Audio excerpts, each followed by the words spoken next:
Welcome back to the Shy's Got Next. I'm your host Jay Real. Not only do we showcase rap and R&B acts, tonight we have a beautiful young lady from the south side of Chicago. Her name is Emerald, and the first piece she's gonna do is Heather Iris Vaughn. So let's kick it to the stage with my girl Emerald. On a chilly fall day, I fell to my knees to pray. Dear God, why did it have to happen this way? Looking at her mother preparing to say her final goodbyes. She was so emotionally dehydrated she couldn't even cry, so she just burying her daughter only the age of 23. The three letters that brought her to a death were HIV. Heather didn't get the disease from a transfusion, no. Got the disease from being confused and thinking if he's your man, he don't have to wear a condom because y'all two live together and have both settled down. What young Heather didn't know was that he was still messing around all around town. She caught him cheating once and forgave him, had a baby and named him after him, thinking that this was not knowing that the days of her life would be getting worse. Yeah, love feels good, but love sure do hurt. So as I passed the hearse and entered the church, I began to feel sick. Because you see, my friend Heather, she wasn't a cheap trick. She didn't treat tricks to lick. She didn't dress like a hoe. And if she was having sex, she didn't advertise it so it'd be like no one would ever know. She had a college education, got a bachelor's degree in business administration. To say that she was gifted was an understatement. Her friends tried to tell her that this man was bad for her, but Heather thought that this man was all life had for her. When she told me she was pregnant, I was glad for her. Never wished her anything bad for her, but bad things sometimes happen to good people. During labor, she had complications. She had to rush her baby straight to incubation. When the doctor returned, Heather asked that her baby need medication. The news she received was way more devastating. The doctor said there's nothing wrong with the baby's vitals, but the baby has the virus and so do you. And if this man here is the father, then so do dude. She turned to him like, is this true? All the coward did was turn away and walked out. The coward went back to his house, put a pistol in his mouth, and blew his brains out, taking the easy way out. What could he really say? I mean, how could he go on another day doing what he did, ruining the life of his wannabe wife and his kid? When he met her, he undressed her and caressed her, but failed to let her know that he was suffering from something that would not go away, so he stayed and play, and she agreed, so he proceeded to misconceive, and when he succeeded, he gave this disease to his queen and his seed. The baby survived. He committed suicide. He was playing her like games at arcades, like charades, like spades, dropping bombs like grenades. Took the sunshine out of her life and replaced it with shade. The doctor told her that she wasn't too far for the days, but every night she prays and repents for her ways, taking mental pictures of her young son while he plays. When her T cells got low, she still prays God, the Almighty. She died fighting not for her life, but for the life of her son. When she died, to his little hand she clung. With the last breath of her lungs, she told him to be strong, for in heaven she belonged. With her final cry, she apologized for ruining his life. He was still a young child, so he really didn't understand. She told him to grow up and be a good man and remember his mommy's love. Remember his mommy's love, because it was in his blood. Even though the blood be infected, having a son, she didn't regret it. Then his hand, she let it go, and God came down, and God took her soul. See, at the funeral, I couldn't even bring myself to look in the casket. I just turned to God and I asked this, why God, why did this have to happen to me? And through my cries, God replied, you never know who has HIV, so the only one that you should trust is me.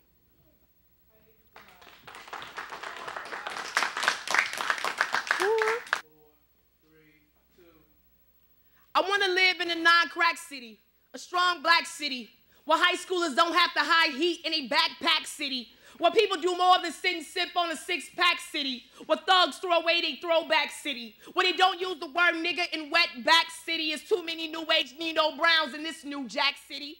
See, we all know that Chicago is a Kodak city. In the springtime, you can smell the lilac city. But sometimes I want to get on the Amtrak and leave this city. But I love this city, so I stay here still. Where in the winter you could get wicked wind chills. The birthplace of Emmett Till, where they take good times when I was hood times. My community is full of crime. Drug dealers still dealing dimes. I've been to enough funerals for one lifetime.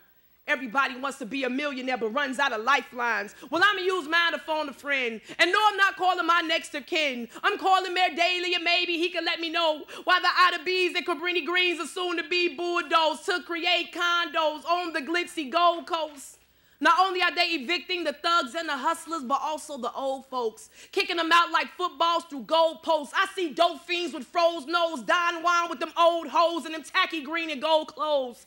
Out west, where you rarely get rest, where you must invest in a bulletproof vest, or out south when it's a drought, you get killed for your clout.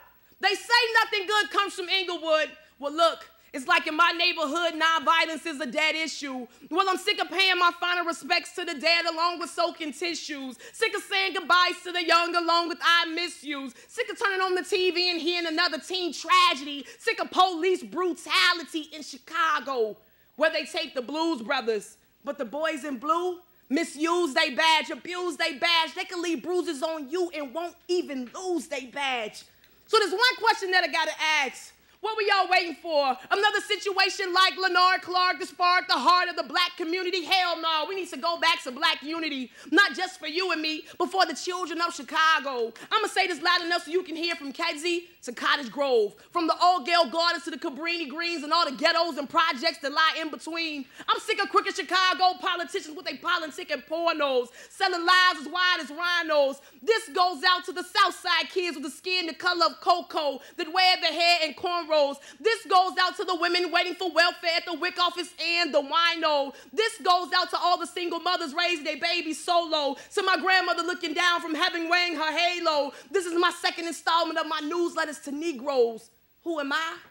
Man, if you must know, I'm a modern day Angela Davis, just minus the afro. And I'm seeking change in this his city called Chicago. Because I want to live in a non-crack city, a strong black city, where high schoolers don't have to hide heat in a backpack city, where people do more than sit and sip on a six-pack city, where thugs throw away their throwback city, where they don't use the word nigga in wetback city. It's too many new age Nino Browns in this New Jack City. But I love this city, so I stay here still.